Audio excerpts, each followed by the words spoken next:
نحمده ونصلي على رسوله الكريم اما بعد فاعوذ بالله من الشيطان الرجيم بسم الله الرحمن الرحيم ما ننسخ من آية او ننسها نأتي بخير منها او مثلها ألم تعلم أن الله على كل شيء قدير ألم تعلم أن الله له ملك السماوات والأرض وما لكم من دون الله من ولي ولا نصير أم تريدون أن تسألوا رسولكم كما سئل موسى من قبل ومن يتبدل الكفر بالإيمان فقد ضل سواء السبيل صدق اللہ العظیم۔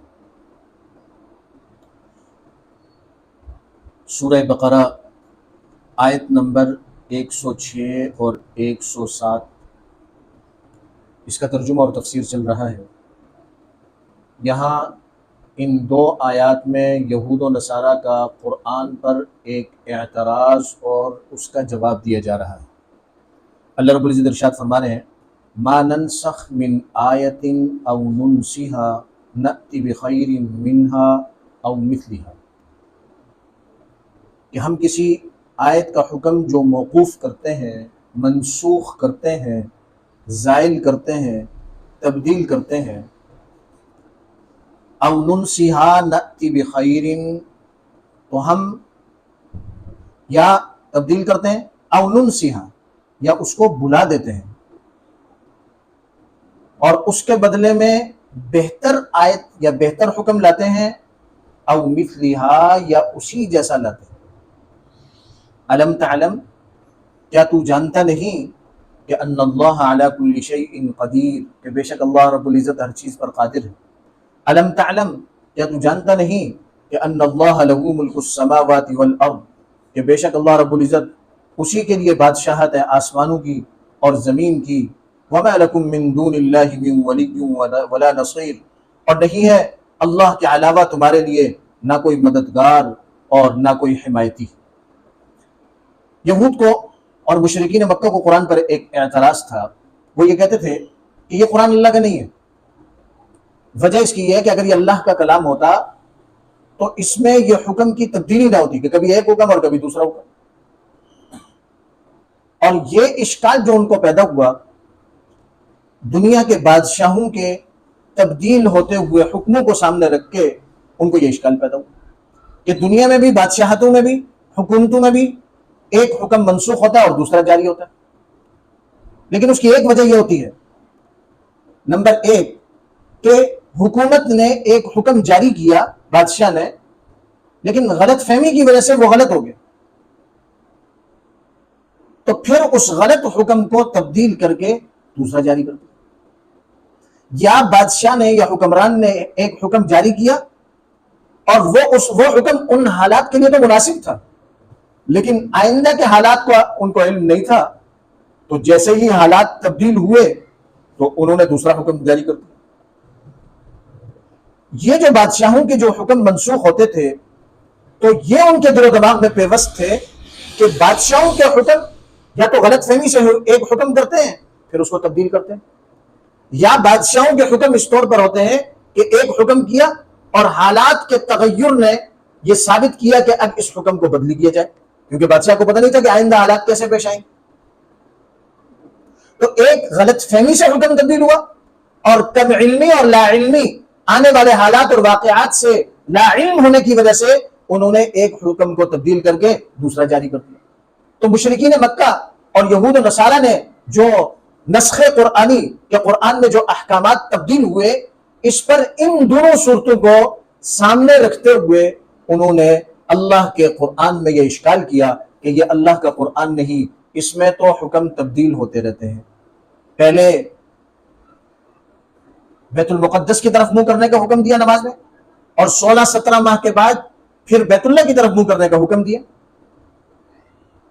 تو جواب اس کا مفسرین کرام نے یہ دیا کہ دنیا میں ایک صورت اور بھی ہے، اگر دیکھا جائے تو ایک صورت اور بھی ہے کہ جس کی وجہ سے حکم تبدیل ہوتا ہے اور دنیا کا کوئی فرد اسے جہالت نہیں سمجھتا۔ وہ صورت یہ ہے کہ ایک شخص ہے، اس کو چوٹ لگتی ہے اور اس کا خون بہتا ہے، تو ڈاکٹر کے علم میں یہ بات ہے کہ سب سے پہلے اس کا خون روکنا ہے تو اس کے لیے وہ ایک پٹی کرتے ہیں، جب اس کا خون رک جاتا ہے اس کے بعد اس کی اس پٹی کو تبدیل کر کے ایکس رے کر کے اور اس کے بعد پھر اگلا مرحلہ آتا ہے کہ اس پر پختہ پلستر کیا جائے اگر یہ اس میں فریکچر ہو گیا. اب دیکھیں پہلی اگر کوئی یہ اشکال کرے کہ یہ کام ڈاکٹر کو پہلے ہی کر دینا چاہیے تھا، حالانکہ ڈاکٹر کے علم میں ہے کہ پہلے خون بند ہوگا تو تب جا کر اس کے ایکس رے ہوں گے اور اس کا مستقل پلستر اگر چڑھنا ہوگا تو چڑھے گا، تو وہ عارضی پلستر چڑھاتا ہے. اسی طریقے سے حکیم اور طبیب جو ہے اس کے پاس ایک مریض آیا کہ اس کو کیا بھائی اسہال بھی ہے، موشن بھی ہے اور اس کے ساتھ بخار بھی ہے، لیکن طبیب کے علم میں ہے کہ سب سے پہلے تو اس کا اسہال بند کرنا چاہیے، وہ جب بند ہو جائے گا تو اس کے بعد ہم اس کی دوا تبدیل کریں گے. لیکن طبیب کبھی بھی مریض کو یہ نہیں کہتا کہ آپ 2 دن یہ دوا استعمال کر لیں اور 2 دن کے بعد پھر یہ دوا استعمال کرنا پھر یہ، بلکہ وہ 2 دن کی دوا لکھ کر مریض کو بھیج دیتا ہے. جب 2 دن گزر جاتے ہیں اس کے بعد وہ اس کی دوائی کو تبدیل کرتا ہے.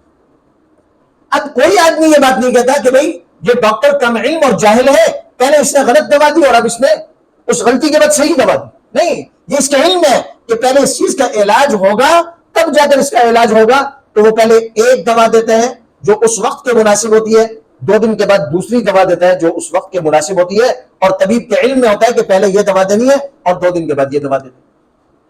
اگر اس بات کو سامنے رکھا جائے اور اب قرآن کے نسخ کو کہ قرآن مجید میں احکامات تبدیل ہوئے، اس کی وجہ یہ ہے کہ پہلی صورت اور دوسری صورت جو دنیا کے حکمرانوں اور دنیا کے بادشاہوں کی غلط فہمی اور کم علمی کی وجہ سے حکم تبدیل کیے، اللہ تبارک و تعالیٰ کے نسخ قرآنی اس معنی میں ہرگز نہیں کہ غلط فہمی کی وجہ سے حکم تبدیل ہوا ہو یا کم علمی کی وجہ سے حکم تبدیل ہوا، بلکہ اللہ رب العزت کے علم میں ہے کہ اس وقت یہ حکم اس کی ضرورت ہے، اس کی مصلحت ہے، اور کچھ عرصے کے بعد پھر جب دوسرے حکم کی ضرورت پڑے گی، مصلحت ہوگی، تو اللہ تبارک و تعالیٰ اس حکم کو کیا کر دیں گے؟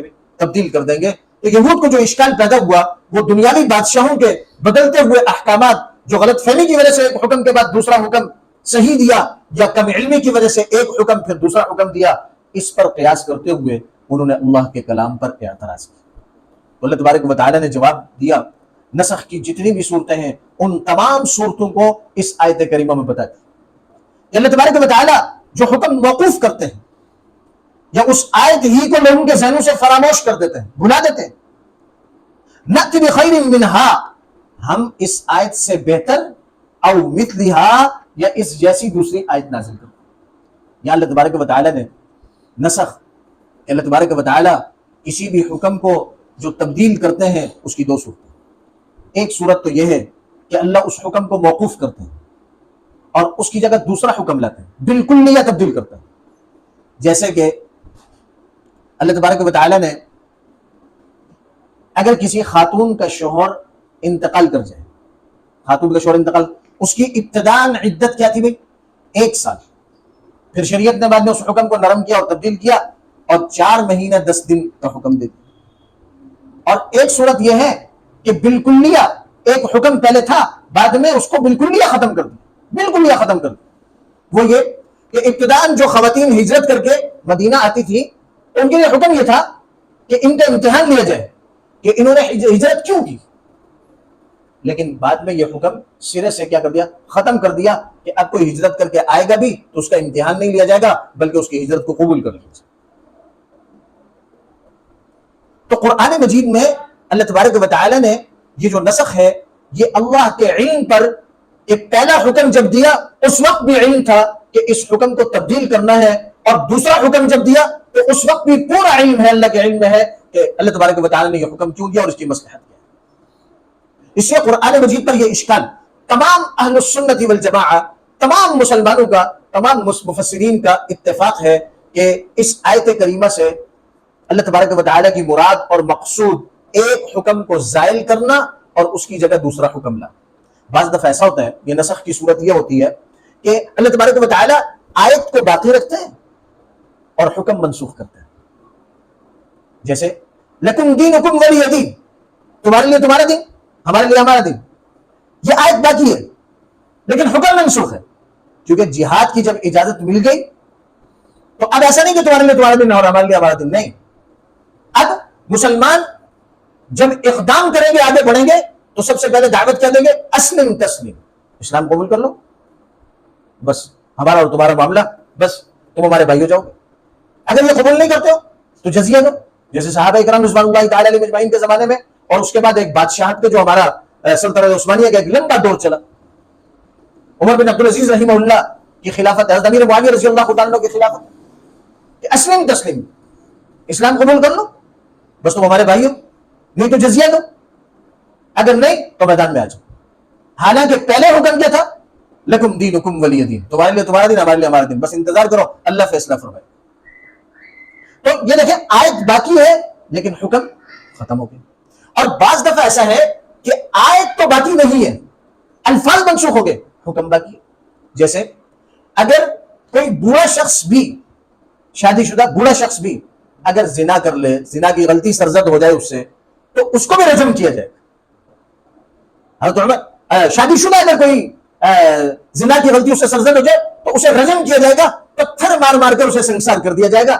ابھی قریب میں بھی افغانستان میں کوئی ایک شخص نے جو ہے نا سے یہ غلطی سرزد ہوئی اور رضامندی کے ساتھ اس نے اپنے آپ کو پیش کیا اور حکومت نے ایک مجمع میں لا کر اس کو پتھر مار مار کے سنسار کیا۔ سعودی عرب میں یہ حکم اس طور پر ہے کہ وہ فائر کر دیتے ہیں اس پر، یا اس کو تلوار سے اس کے سر قلم کر دیتے ہیں۔ یہ حکم وہاں بھی جاری نافذ ہوتا ہے۔ تو دیکھیں کہ یہ آیت قرآن کے الفاظ میں باقی نہیں لیکن حکم باقی ہے۔ حضرت عمر رضی اللہ تعالیٰ نے منبر پر چڑھ کر بہت دفعہ اس کو بیان کیا کہ کہیں ایسا نہ ہو کہ آنے والے وقتوں میں کوئی یہ کہنے لگ جائے کہ قرآن مجید میں یہ حکم نہیں ہے، قرآن مجید میں ہم نے یہ آیت سنی تھی، یہ حکم باقی ہے، آیت منسوخ ہو گئی، حکم منسوخ نہیں ہوا۔ اللہ کے محبوب پیغمبر نے بھی لوگوں کو رجم کیا، حضرت ابوبکر نے بھی رجم کیا، اور ہم بھی ان کی طرز پر چل رہے ہیں۔ اگر کسی سے یہ غلطی سرزد ہوگی تو ہم رجم کریں گے، کہیں ایسا نہ ہو کہ آنے والے وقتوں میں کوئی رجم کے حکم کو زجر و توبیخ کہہ دے کہ یہ تو ڈانٹنے کے لیے کہا تھا، یہ حکم نہیں تھا۔ حضرت علی رضی اللہ تعالیٰ کے زمانے میں کوئی شخص مسجد میں واعظ کر رہا تھا، لوگ کہتے ہیں کہ بھائی قرآن مجید کے بیان اور درس میں علماء کی اجارہ داری کیوں ہے؟ ہر شخص کو قرآن کا مطالعہ کرنا چاہیے، بیان کرنا چاہیے۔ حضرت علی رضی اللہ تعالیٰ کے دربار سے سنیے، حضرت علی رضی اللہ تعالیٰ کے زمانے میں کوئی شخص واعظ کر رہا تھا، حضرت علی رضی اللہ عنہ تشریف لائے تو کہا بھائی کیا کر رہے ہیں؟ کہا جی واعظ کر رہے ہیں۔ ان سے پوچھا آپ کو ناسخ منسوخ کا علم ہے؟ اس نے کہا نہیں۔ تو پھر مسجد سے اس کو نکال دیا کہ آئندہ واعظ نہیں کروں، آئندہ واعظ نہیں کروں۔ ایسا نہیں ہے کہ ہم قرآن مجید کی ایک آیت کو دیکھیں، اس کا ترجمہ دیکھیں، اس کو بیان کرنا شروع کر۔ اس میں جو ناسخ منسوخ ہے اس کا علم ضروری ہے، کہ یہ پتہ ہونا چاہیے کہ یہ آیت کریمہ الفاظ میں اگر موجود ہے تو اس کا حکم باقی ہے یا نہیں، یا اس کے حکم کی اب کیا صورت ہے۔ کسی مقام پر اگر آیت کریمہ کے الفاظ منسوخ ہو گئے تو اس کا معنی اور حکم باقی ہے۔ قرآن و سنت کی روشنی کیا بتلا رہی ہے، اللہ کے محبوب پیغمبر کا دور حکومت کیا بتلا رہا ہے، اور خلفائے راشدین کا دور حکومت کیا بتلا رہا ہے۔ تو قرآن مجید میں ناسخ منسوخ کے حوالے سے بالاتفاق یہ قرآن مجید میں ناسخ منسوخ کی بحث موجود ہے۔ بعض قرآن مجید میں صرف چھوٹی چھوٹی قیودات تبدیل کی تو اسے بھی علماء نے ناسخ منسوخ میں شمار کیا۔ تو اس طرح کر کے علماء نے 500 آیات بتلائے کہ ناسخ منسوخ کی آیات کتنی ہیں؟ 500۔ پھر متاخرین نے جو مختصر قیودات تبدیل ہوئی تھی تو اسے تو ناسخ منسوخ میں شمار نہیں کیا متاخرین نے صرف اسے کہ بالکلیہ حکم تبدیل ہوا یا حکم میں کچھ تبدیلی واقع ہوئی جس کی صراحتاً مقدار مدت تبدیل ہو گئی تو انہیں ذکر کیا۔ تو اس کے بارے میں کہا کہ 20 آیات میں ناسخ منسوخ کا حکم ہے۔ قرآن مجید کا ناسخ منسوخ یہ اللہ رب العزت کے علم کے مطابق ہے، اور یہ کوئی عیب کی بات نہیں ہے، قطعاً عیب کی بات نہیں۔ یہود کو تکلیف اس لیے تھی، ان کو اعتراض اس لیے تھا، یہود کو مشرکین مکہ ان کی دیکھا دیکھی اعتراض کر رہے تھے۔ یہود کو تکلیف یہ تھی کہ قرآن مجید کے آنے نے ہماری تورات کو منسوخ کیوں کر دی، حالانکہ ابتدائی شرائع سے جب بھی کوئی نئی شریعت آئی اس نے گزشتہ شریعت کو یا تو بالکلیہ منسوخ کر دیا یا اس کے کچھ احکامات کو باقی رکھا اور اکثر کو منسوخ کر دیا، یا اکثر کو منسوخ کر کے کچھ احکامات کو باقی رکھا، اور یہ سلسلہ شروع سے چلا آ رہا ہے۔ یہ کوئی نئی بات نہیں کہ قرآن نے آ کر دیگر کتب کو منسوخ کر دی.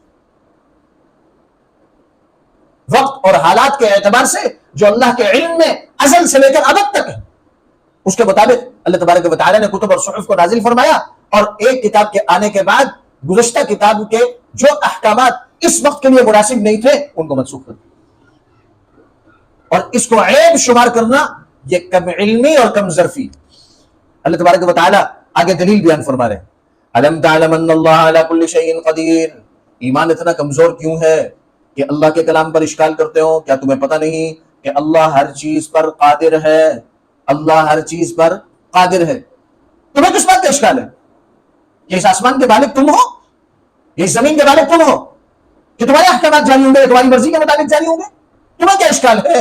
الم تعلم ان اللہ لہ ملک السماوات والارض, کیا تمہیں علم نہیں کہ اللہ بے شک اسی کے لیے آسمانوں اور زمینوں کی بادشاہت ہے, اس کی مرضی ہے وہ جو کچھ کر, اس کی مرضی ہے. اور تمہیں تو یہ فکر کرنی چاہیے کہ قرآن کی آیات پر ایمان لانا تمہارے لیے ضروری ہے, کیونکہ جب تم اللہ کے پاس پہنچو گے واپسی تو ما لکم من دون اللہ من ولی ولا نصیر, تو تمہارے لیے نہ تو کوئی حمایتی ہوگا نہ مددگار ہوگا. حمایتی بھی اللہ رب العزت کی ذات ہے اور مددگار بھی اللہ رب العزت کی ذات ہے. جو اللہ کے کلام پر کما حقہ ایمان لائیں گے اللہ ان کا حمایتی بھی ہوگا اور ان کا مددگار بھی ہوگا, اور ان کی دنیا اور آخرت کو اللہ اچھا کرتا. ایک اور بات عرض کروں گا, روافض ناسخ منسوخ کو کس طور پر مسلمانوں پر کے لیے استعمال کرتے ہیں اس ناسخ منسوخ کی بحث کو. جب ان سے کہا جاتا ہے کہ بھئی تم لوگ تحریف کے قائل ہو, قرآن میں رد و بدل کے قائل ہو, تمہاری کتابوں کے اندر تمہاری ایک کتاب جو ہے روافض کی شیعوں کی کتاب ہے فصل الخطاب فی تحریف کتاب رب الارباب, 398 صفحہ پر تقی نوری تبرسی کی ہے. اس میں انہوں نے 2000 روایات جمع کی اپنے مذہب کی, کہ جس سے یہ ثابت کیا کہ نعوذ باللہ یہ قرآن تبدیل شدہ ہے, یہ قرآن تبدیل شدہ ہے. اور وہ بھی اس ناسخ منسوخ کو نہیں مانتے, لیکن استعمال کہاں کرتے ہیں یہ ذرا سمجھنے کی بات ہے.